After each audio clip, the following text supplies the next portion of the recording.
जब शेर जी उठा।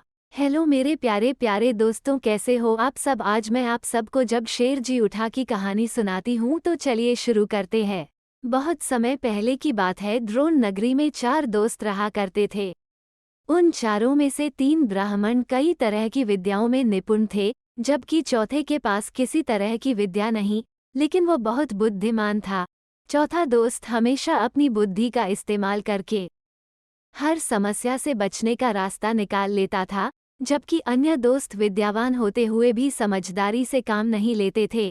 एक दिन उन चारों दोस्तों ने मिलकर सोचा कि पैसा कमाने के लिए विदेश जाना चाहिए। वहां जाकर ही विद्या का लाभ मिलेगा और पैसे कमाने का रास्ता भी। इसी सोच के चलते चारों विदेश यात्रा पर चल दिए। यात्रा करने के दौरान एक ब्राह्मण दोस्त ने कहा कि हम में से सिर्फ एक दोस्त के पास विद्या नहीं है।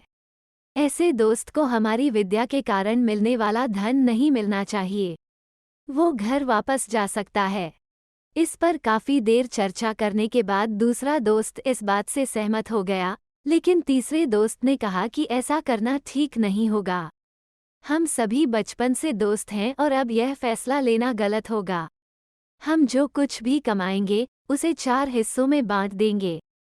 इस बात पर सबने हामी भरी और सभी विद्या का चमत्कार लोगों को दिखाने के लिए आगे की ओर बढ़ने लगे।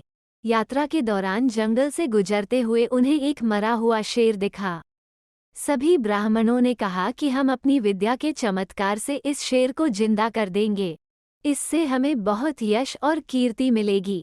तीनों ब्राह्मण दोस्त उसे जिंदा करने में लग गए, लेकिन चौथे बुद्धिमान दोस्त ने उन्हें ऐसा करने से मना किया। उसने कहा कि अगर तुम लोग इसे जिंदा कर दोगे तो वह जिंदा होते ही हम सबको खा जाएगा। चौथे दोस्त के बहुत कहने के बावजूद तीनों दोस्त नहीं माने। उनमें से एक ब्राह्मण शेर की अस्थियों को समेटने लगा, तो दूसरा उसके अंक को और चौथा उसके शरीर में प्राण डालने की कोशिश करता रहा। तीनों को अपनी अपनी विद्या का इस्तेमाल करते देख चौथा दोस्त डर गया। उसने अपने सभी मित्रों से कहा, ठीक है, तुम लोग अपने मन की करो, लेकिन मुझे पेड़ पर चढ़ जाने दो। इतना कहकर चौथा दोस्त झट से पेड़ पर चढ़ गया। वहीं अन्य दोस्त मिलकर अपनी सिद्धियों और विद्याओं के बल से उस शेर को जीवित करने की कोशिश में लग गए। देखते ही देखते शेर जिंदा हो जाता है। शेर जैसे ही जिंदा हुआ, वह अपने आसपास 3 ब्राह्मणों को देखते ही उन्हें मार डालता है, जबकि पेड़ पर चढ़ा चौथा दोस्त अपनी समझदारी से बच जाता है।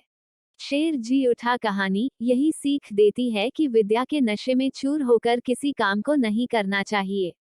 हर काम को करते हुए उसके अच्छे और बुरे दोनों परिणाम के बारे में सोचना जरूरी है। सिर्फ विद्या में निपुणता ही नहीं, बल्कि बुद्धि का होना भी जरूरी होता है।